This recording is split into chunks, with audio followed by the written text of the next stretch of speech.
Good afternoon and welcome to the second last educational video. The second last in a series of videos to help you become a better speaker and be prepared for World Speech Day on March 15th, 2018. Today we will speak about different genres. Genres that will assist you in deciding what is the general purpose of your speech. The first genre that you must consider is persuasive. Persuasion happens best when there is no force or pressure from you on the audience. Instead, lead the audience to decide what is best for them and give them the freedom to choose. But remember, you are the presenter. You are laying out a well-designed path for them to follow. If it's done correctly, they will decide exactly what it is that you want them to decide. Next, we have dramatic reading and storytelling.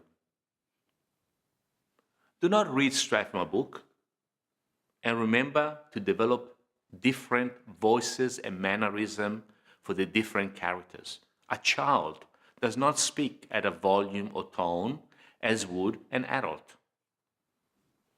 When reading from the book, which is required a lot of times, please look up at the audience from time to time. That is why you're there. If it wasn't for the audience, you should not be standing there. They are the most important thing at that point in time. Humorous.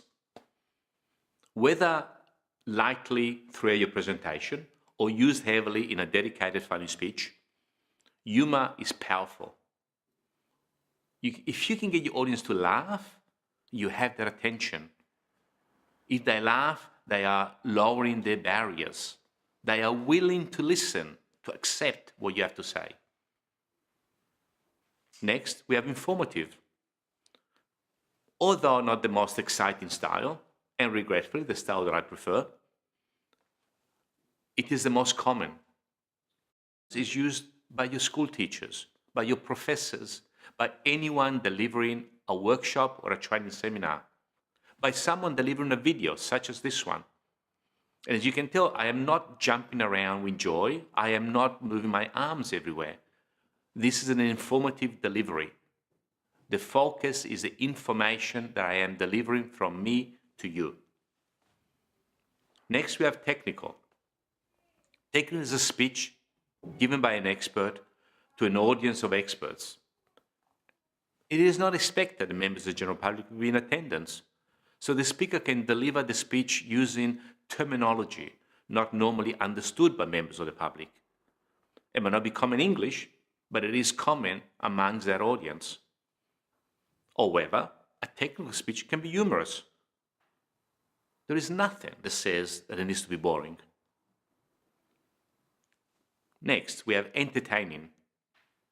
The purpose of an entertaining speech is not to educate. It is not to inform. It is not to inspire. It is to make the audience smile, relax, and enjoy the presentation. Entertaining does not mean humorous. An entertaining speech can be entertaining even though people are not laughing or jumping around with joy. Then we have motivational, which is perhaps the most common. A motivational speech inspires members of the audience to make a change. If you're very passionate on a particular topic, members of the audience will be able to feel your energy. You'll be able to motivate people to change how they think, to change what they believe in, to change how they act. We then have impromptu speaking. Not my favorite, not most people's favorite. And although we cannot always anticipate a question, it is possible to be prepared and confident by following simple strategies. A strategy to respond to an impromptu question can be the past, the present, the future. Or you may wish to turn the question into a Q&A session where instead of you answering the question, you are actually asking questions to members of the public and allowing them to answer for you.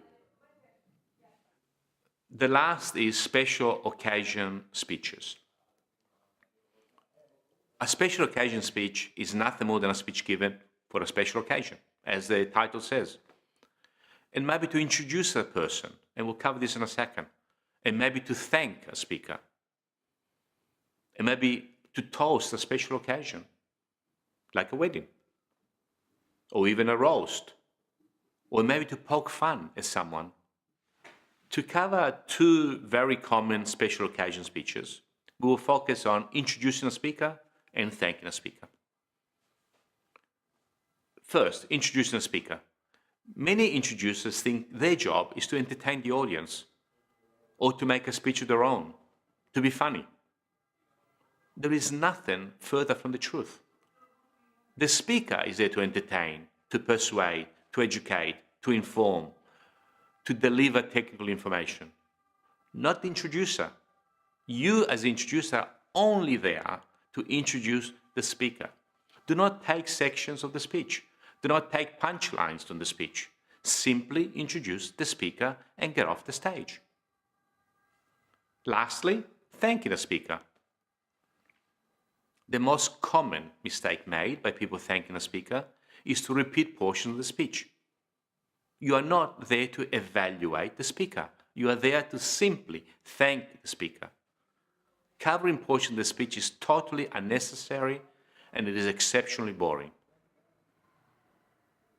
On this note, I close the 10th video and I welcome you to hang around for next week when we'll be releasing the bonus video for the certificate program.